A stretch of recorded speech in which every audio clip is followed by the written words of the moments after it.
मध्य प्रदेश में होने वाले विधानसभा चुनाव को लेकर कांग्रेस मिशन आदिवासी में जुट गई है। पीसीसी चीफ कमलनाथ की अध्यक्षता में हुई आदिवासी विधायकों और पूर्व विधायकों की बैठक में आदिवासियों के मुद्दों को लेकर कई फैसले लिए गए। बैठक को लेकर खास बातचीत में वरिष्ठ कांग्रेस नेता और पूर्व गृह मंत्री बाला बच्चन ने बताया कि कमलनाथ ने बैठक में आदिवासी विधायकों से चर्चा कर आदिवासी बेल्ट को मजबूत करने की बात कही है। विधायकों से सुझाव लिए हैं कि आदिवासियों के क्या प्रमुख मुद्दे हैं जिनको वचन पत्र में शामिल किया जाए। उन्होंने कहा कि आदिवासी विधायकों ने कमलनाथ को आश्वस्त किया है कि जितनी सीटें 2018 में लाकर दी थी उससे अधिक सीटें इस बार वो कांग्रेस को जिताएंगे। वरिष्ठ कांग्रेस नेता और पूर्व मंत्री बाला बच्चन से खास बातचीत की संवाददाता मोहम्मद ताहिर खान ने। 47 आदिवासी सीटों को लेकर कांग्रेस की नज़र है। बड़ी बैठक आदिवासी विधायकों की आज पीसीसी में संपन्न हुई है। बैठक के बाद वरिष्ठ कांग्रेस नेता और विधायक बाला बच्चन जी बाहर निकले, उनसे बात करेंगे। सर, एक बड़ी बैठक हुई है, क्या कुछ निष्कर्ष बैठक से निकला?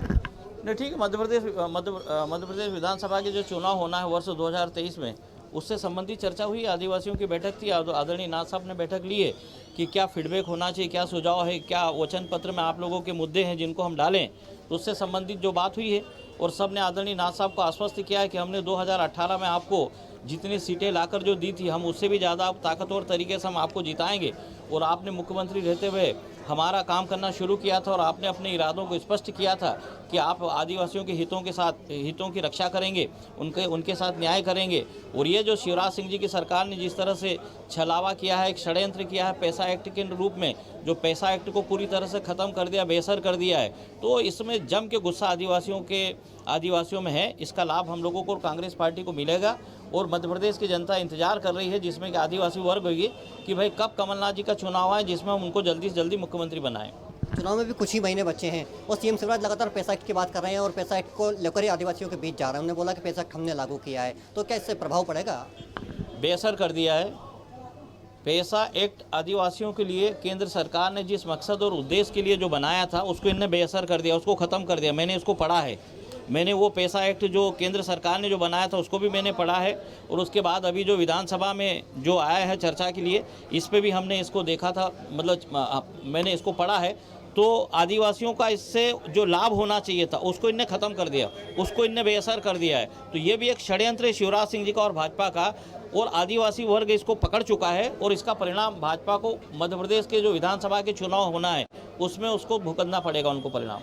जयस जो है, जय आदिवासी शक्ति संगठन, वो कहीं ना कहीं कांग्रेस को टक्कर देने की बात कर रहा है कि इस बार जो है वो भी चुनाव लड़ेंगे, चुनाव मैदान में उतरेंगे। तो 47 सीटें कहीं ना कहीं प्रभावशील हैं आदिवासियों के लिए, तो वहाँ पे कहीं कांग्रेस को टक्कर मिलेगी अगर वो चुनाव में आते हैं। चाहता हूँ, जयस का मतलब है जय युवा आदिवासी संगठन, ठीक है। वो हमारे भी बच्चे हैं उसमें, वो सब हमारे साथ में हैं। वो भाजपा के साथ में नहीं हो सकते, वो कांग्रेस के साथ में हैं। और वो ताकतवर तरीके से, और इसलिए कांग्रेस का साथ देंगे कि वो जो पढ़ लिख कर ग्रेजुएट और पोस्ट ग्रेजुएट होकर जो अभी बेरोजगार है और उनको रोजगार नहीं मिल रहा है, और लाखों की संख्या में बैकलॉग के पद खाली पड़े हैं, पदोन्नति में आरक्षण नहीं हो रहा है, हमारे बच्चों को पढ़ाने लिखाने के लिए स्कूलों में टीचर नहीं है, तो इन सब चीज़ों को हमारा युवा आदिवासी संगठन जयस के लड़के भी देख रहे हैं कि कब विधानसभा का चुनाव आए और वो भाजपा को सबक सिखाएं, इंतजार कर रहे हैं। आज कुछ टिकट को लेकर क्राइटेरिया तय हुआ है आज की बैठक में? नहीं, आज कोई टिकट से संबंधित कोई बैठक नहीं थी, सिर्फ ट्राइबल से संबंधित बैठक थी कि ट्राइबल के फीडबैक लें, जिससे कि कांग्रेस पार्टी को और क्या अपने वचन पत्र में मैनिफेस्टो में जो डालना चाहिए, जो आदिवासियों के हित में हो, उनके फेवर में हो, क्या और छूट गया है। जैसे 2018 के बिंदु तो सारे हम ले ही रहे हैं। वचन पत्र कमेटी में मैं ही इंचार्ज हूँ आदरणीय साहब की तरफ से, कमलनाथ जी की तरफ से, तो मुझे ही उनने जो कुछ बिंदु आए थे मुझे दिए भी है लेटर। तो जो और कुछ पॉइंट्स छूट गए हम उसको डालेंगे उसमें।